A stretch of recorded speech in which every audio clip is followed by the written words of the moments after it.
Before the United States had a flag, a constitution, or even a name, 13 small British colonies stood along the eastern edge of North America. They were separated by forests, rivers, mountains, and enormous distances, and their people did not yet think of themselves as Americans. Yet within these scattered settlements, a new society was quietly taking shape. From the coastal towns of New England to the plantations of the southern colonies, different communities were building economies, governments, and traditions that would eventually transform the world. Some came seeking religious freedom. Others arrived for land, trade, wealth, or a chance to begin again. Native nations already inhabited these lands, and their histories were deeply connected to everything that followed. The colonies grew through cooperation, conflict, trade, migration, and struggle. Each developed its own identity, but all remained connected to the British Empire.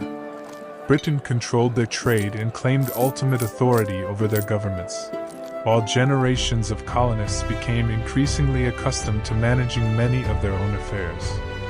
By the 18th century, these 13 colonies had become prosperous and increasingly confident.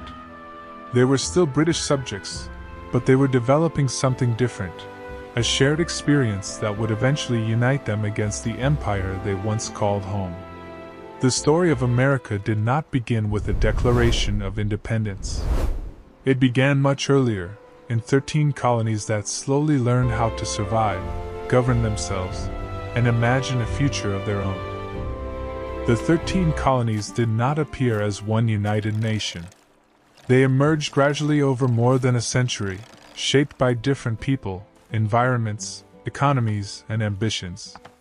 In New England, colonies such as Massachusetts, Connecticut, Rhode Island, and New Hampshire developed around small farms, fishing communities, shipbuilding, and Atlantic trade. Farther south, Virginia and Maryland became closely connected to tobacco cultivation, while the Carolinas and Georgia developed agricultural economies suited to their warmer climate. In the Middle Colonies, New York, New Jersey, Pennsylvania, and Delaware became centers of farming, commerce, immigration, and cultural diversity. Each colony had its own government and local traditions, but Britain remained the distant imperial authority. Colonial assemblies allowed many settlers to participate in local political life, creating habits of self-government that would become increasingly important. Town meetings, elected representatives, courts, and local councils gave colonists experience in making decisions without direct supervision from London.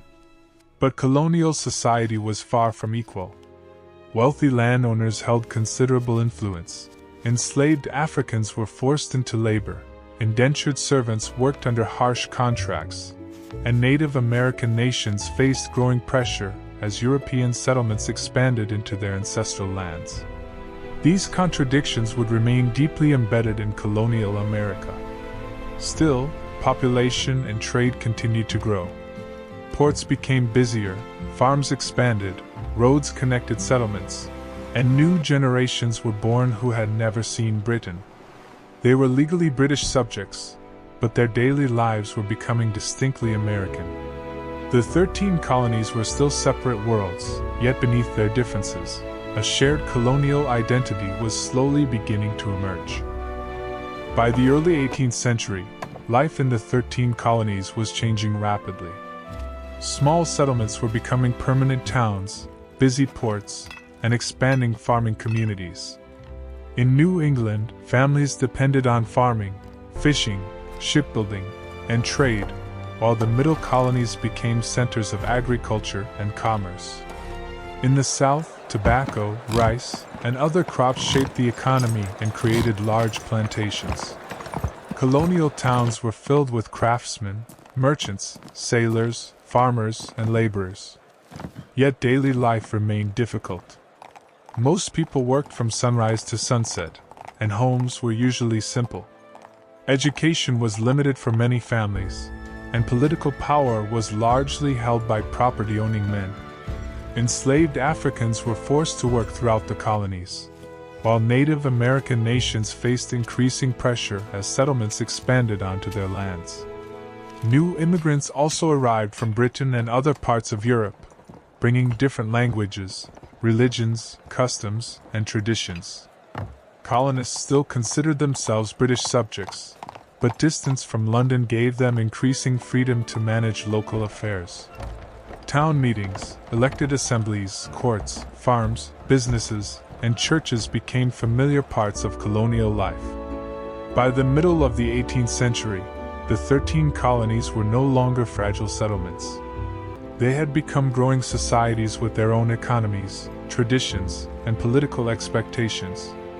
Beneath the differences, a new colonial identity was beginning to take shape. But beneath the growth of the colonies, tensions were also beginning to rise. Britain viewed North America as an important part of its empire, expecting the colonies to support British trade and follow imperial laws. The colonists, however, had grown used to managing many local affairs themselves. Colonial assemblies controlled local taxes, roads, courts, and other matters, while governors represented the authority of the crown. For decades, this arrangement worked because Britain was far away and focused on European wars. But that balance began to change after the French and Indian War. Britain had spent enormous amounts of money defending its North American territories and believed the colonies should help pay. New taxes and trade restrictions followed, and many colonists began to question how far Parliament could control their lives. The disagreement was not yet a demand for independence. Most colonists still considered themselves loyal British subjects and expected the rights they believed they were entitled to. But a new political idea was spreading. If people were governed without having a meaningful voice in the decisions affecting them, could that government still claim their loyalty? Newspapers, pamphlets, taverns, churches, and public meetings helped these arguments travel from one colony to another. For the first time, people in distant communities were beginning to discuss the same political questions. The 13 colonies remained separate, but their shared concerns were creating connections that would soon prove impossible for the British Empire to ignore. By the 1760s, the 13 colonies had reached a turning point. They were still part of the British Empire, but generations of colonists had grown accustomed to local government, economic independence, and political debate. Britain now expected greater control and greater financial support, while many colonists believed their traditional rights were being threatened. The disagreement spread from crowded ports to small rural communities, and arguments that once belonged to lawmakers began reaching ordinary families. Newspapers carried political debates, merchants questioned new trade rules, and public meetings became places where colonists discussed the future of their communities. Yet the colonies were still deeply divided by geography, religion, wealth, and regional interests. New England merchants did not always share the priorities of southern plantation owners, and many colonists remained loyal to Britain. Independence was not yet inevitable. What was changing was the way people thought about authority. They had learned to govern local communities, organize economies, defend their settlements, and debate political questions. Now they were beginning to ask whether those experiences gave them a greater right to determine their own future. The 13 colonies had started as separate settlements scattered along the Atlantic coast. Over generations, they had become 13 growing societies with increasingly connected interests. The future United States was still only an idea, and no one could know what would come next. But the foundations had been laid. The colonies had developed their communities, their economies, and their political voices.